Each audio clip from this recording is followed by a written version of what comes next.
Encouraçados, fragatas, submarinos. Se engana quem pensa que foi só a Marinha Brasileira que navegou pelos oceanos durante a Primeira Guerra. Hoje, a gente conversa com o professor historiador Tito Queiroz para saber um pouco mais sobre a atuação dos corsários alemães na costa brasileira. O corso é uma forma de pirataria, só que é uma pirataria legalizada. Isso começou muito na Idade Moderna, quando muitas vezes, na falta de navios de guerra disponíveis, os reinos europeus eles começavam a distribuir um documento chamado Carta de Corso, ou seja, davam a navios privados, particulares, o direito de atacar, de aprisionar navios inimigos com os quais, de países com os quais eles estivessem em guerra.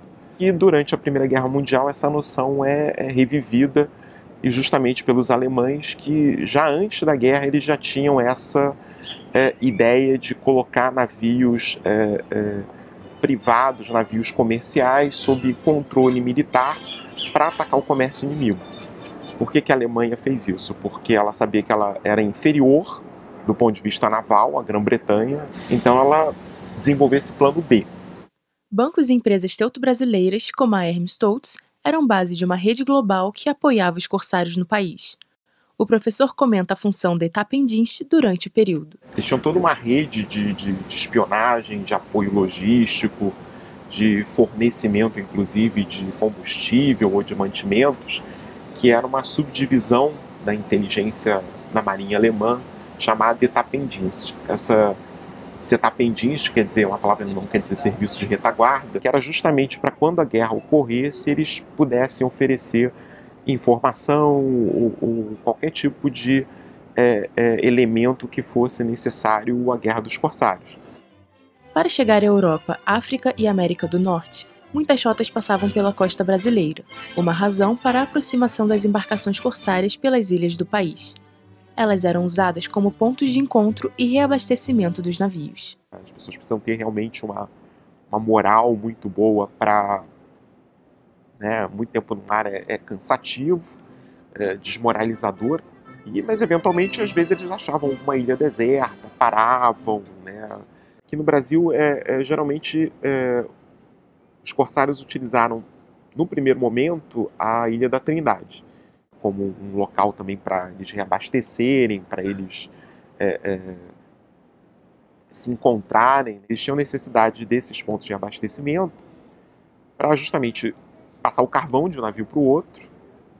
Então, passar o carvão em alto mar é uma coisa complicada. Eles precisavam de uma água, de algum litoral calmo, mais tranquilo. Precisavam eventualmente de água, ou simplesmente fazer com que a tripulação às vezes fosse para a terra, se exercitar um pouquinho.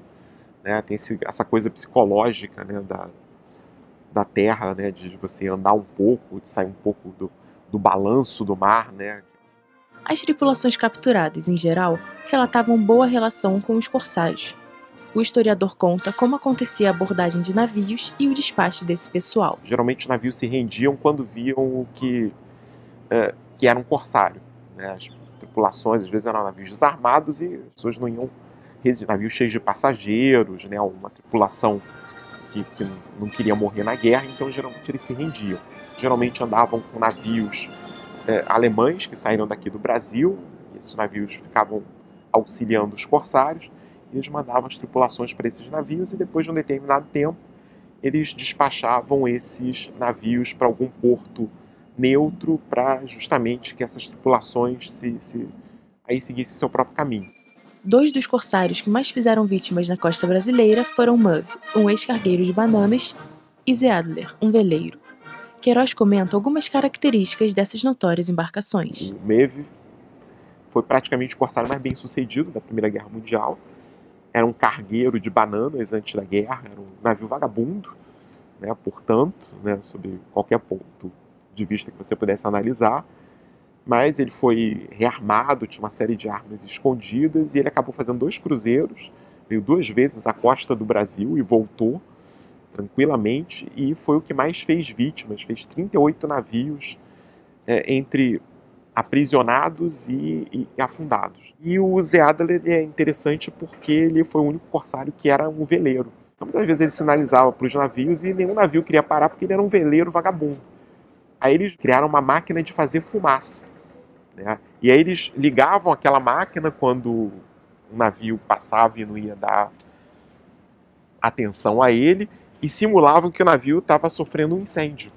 Aí os navios acabavam voltando porque, não, né, aquela coisa do mar, vamos ali auxiliar, né, naufrágio, etc. Então são dois navios que ajudaram muito a construir essa mitologia, né, dos corsários no pós-guerra.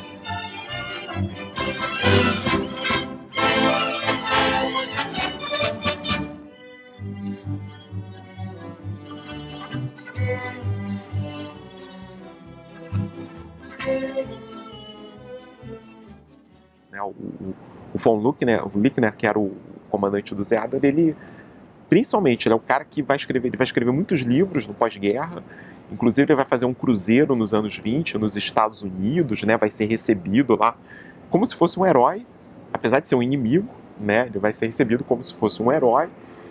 Ele é até comemorado por não ter matado ninguém, etc. E ele vira uma figura midiática em torno disso. Então ele ajuda a popularizar, né, esse mito dos corsários e explica também porque que na Segunda Guerra Mundial você vai ter uma tendência inicialmente a utilizar esse tipo de estratégia de novo. Apesar de sua história pouco conhecida, os corsários tiveram importância notável no período da Primeira Guerra Mundial, e cada vez mais os historiadores buscam desvendar e conhecer os mistérios dessa tática.